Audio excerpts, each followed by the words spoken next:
Au moment où Ntaganda s'apprête à fouler le sol des Pays-Bas, la défense du chef de l'État kényan demande à la CPI d'abandonner des poursuites contre Uhuru Kenyatta. Le vainqueur de la dernière présidentielle au Kenya est poursuivi pour des crimes contre l'humanité lors des violences post-électorales de 2008.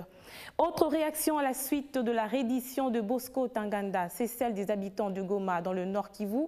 Si les uns saluent cette capitulation, d'autres redoutent d'un piège de Kigali. C'est ce que nous dit Patrick Sialoua, notre correspondant dans la région.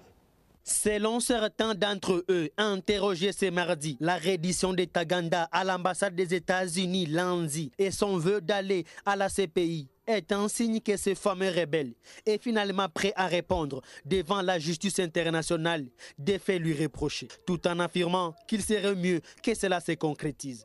Pour d'autres, ceci est un jeu du gouvernement rwandais. Se référant au phénomène Laurent Nkunda, qui lui aussi est au Rwanda.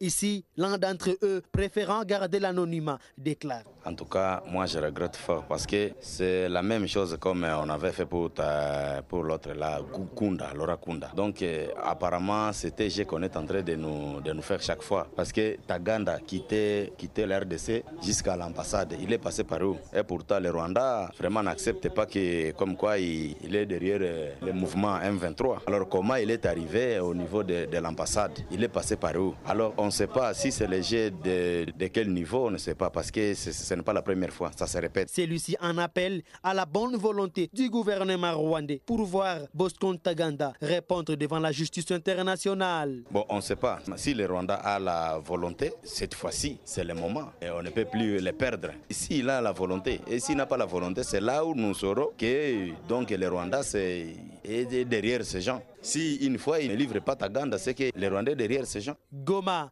Patrick Sialoua.